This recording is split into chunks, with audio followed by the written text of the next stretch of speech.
Hello everyone, welcome to Ask an Expert special. It's Emily and myself, Alan from The Outside Bride, and today we've got Simon from Hampshire Event DJs. Hi Simon, how are Hi, you? Simon. I'm good, thanks. Good. Cool. So this week we're having a special Ask an Expert all about wedding DJs and music and entertainment for your wedding. We thought, what better person to bring in than Simon, who is the oracle when it comes to music. Yeah. 1, 2, 3. Ooh. This is how we do it. Till you get it. Always so hard on yourself. Oh, my dance with somebody. Your sweet, sweet loving me.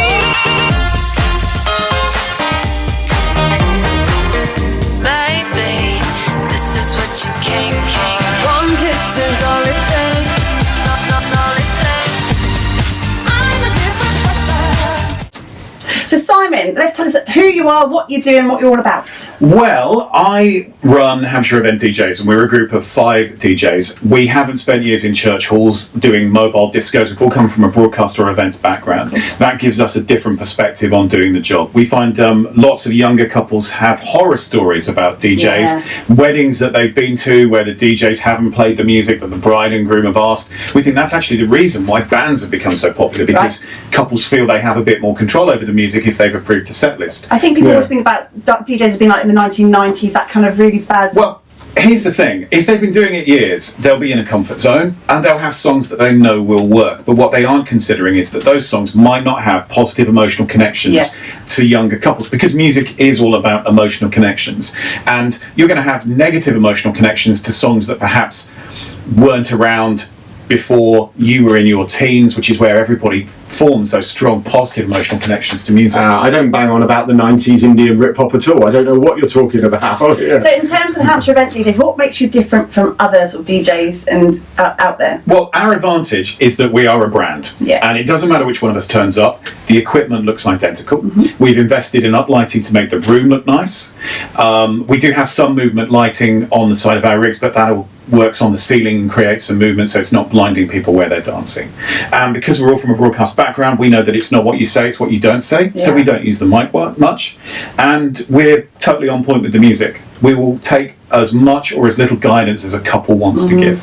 I am smiling because I have an image of everything you've just said you don't do that I went to in the 80s and 90s doing the time warp in village halls to and everything else. We will do that if that's what people want. Yeah, exactly. That's not our default setting. It's not, here goes the time warp. And I'm very quick. Our favourite story was at a family wedding when the family party, like 80 years down to one, and the DJ dropped DJ Alligator Blow Your Whistle Bitch. They hadn't asked for it, let's just put it that way, and it wasn't very well received. But it was a good party. Maybe he didn't read the crowd right. I don't think he read the crowd right. But having said that, you've both been to parties that I've DJed before. Yes, we have, and I'll be honest. When you guys are fab, you know you are, and we know you are. But it was the bit I hadn't thought about, which is where you brought the wireless lights that themed the marquee, because it was an outdoor wedding. Themed the marquee to the bride and groom's theme that then fitted in with your DJing, which blew my mind. I think the proudest moment for me from a geeky point of view was a wedding we did on Bournemouth Beach a couple of years ago where their colour scheme was lavender and mint. And they had lavender and mint party favours, lavender and mint cake, everything. So we lit the marquee lavender and mint. Amazing. Love it. And from the outside after dark, it just makes such a difference. Yeah, and there's a cost setting, because we know a lot of our couples, they're looking at lighting for their wedding, and there is that, well, what lighting do I need in the daytime, what lighting do I need in the evening time? A lot of outdoor weddings are summer, so actually you don't need to turn the lights on until after 9 o'clock, which is when you guys will be playing. So actually there's a practical saving for them as well. And there's another practical point as well, because the lighting is all battery powered, it doesn't take us ages to set up. Exactly right. We do a lot of weddings on Bournemouth Beach where we can't access the beach until 6 o'clock during the summer, and we can be set up in 45 minutes flat. That's you as a 45, which is amazingly quick turnaround. If someone was going for any kind of deal, what kind of considerations would you ask for in terms of your entertainment for the evening? Well, what we do with a lot of weddings, if they're, say, in a marquee in a field on a farm in the middle of nowhere, we'll go up and set up in the morning. We'll leave them with access to a speaker for their wedding breakfast playback. We'll give them a radio mic so that they can do all the speeches. We can also provide an audio feed of that radio mic if they they've got a videographer who wants to get quality audio of the speeches. brilliant. What we won't do is charge them an arm and a leg for it, because from our point of view, we've got better things to do than be hanging around in a field all day. So we'll go in, we'll set it up for a minimal extra charge, and then go off and do whatever, then come back at around 6 o'clock and then get the party started. And actually, that's a question we've been asked quite a lot over the years of doing outdoor weddings and the outside bride, is that we want a PA system for this. Do we ask the band? Do we ask the DJ? And we always say, make sure you ask the DJ. And we've got a DJ saying, yes, we do that. So well, quite often, when you pay for that, you get an all-day service from a DJ or a Toastmaster, and people don't necessarily want that. No. We can do it if you want, but it's going to cost you more, and you don't need it. Especially if a best man is more than capable and competent of just moving the day along. So we'll provide you with the equipment to be able to and I think that logistically as well, and people just don't always quite, we've had a few questions recently about timings and how much time I think it takes to set up, and there was a question recently about a dance floor. It's an LED dance floor that they hadn't realised took an hour and a half delay, but they couldn't have it during the day, they had it in the evening, so therefore there was that turnaround time in the room where they had to go outside, and I think if you can get set up earlier and then just have that flow of the evening, it can always make it better, and better for you, better for them, better for everyone. And it's also great if you've got a band as well, because if we're already set up in the corner out the way, then the band can come and set up in front of us. Invariably the band will leave before we finish so they can get out the way. We're always happy working alongside bands. We'll always liaise with the band and get a copy of their set list. I know for some bands it's quite infuriating when they work with a DJ who is determined that they will be the one that plays Uptown Funk because they are the ones that know that's going to work. We don't care. And if we look at a set list from a band and they're playing all of these songs, then we'll find stuff that they won't be playing. For example, bands don't tend to do many garage covers. If it's a couple in their late 20s, early 30s, there'll be some garage music they want, there'll be R&B, and we'll just find the genres and the styles that are appropriate to them that the band aren't going to touch and make sure we provide that. I had that in my head, and once again, I think that's really important as a couple, because I know we would want that, and you're tailoring the genre you play to the couple, you're asking them what they're into, and that's what you're delivering. You're not dropping the time warp. No, unless they want it. But at the end of the day, we're there to work with the band to provide a great night. Yes. We don't have any chips on our shoulders about the fact that there's a band here and it's our night and we're more important. We don't care. No. As long as the couple have an amazing night, as long as everything runs smoothly, that's all we're interested in. Yes, very true. It's not about you, is it, at all? No, it's about absolutely. the couple. So considerations for outdoor weddings, outdoor brides and grooms. In terms of, we've talked about size, space, power and kind of stuff. What other considerations would you say is essential for an outdoor wedding? Cover that kind of stuff. Well, I mean, have they got a contingency plan if the weather's not good? Have they got too many guests coming for the size of accommodation they have if the weather's not great?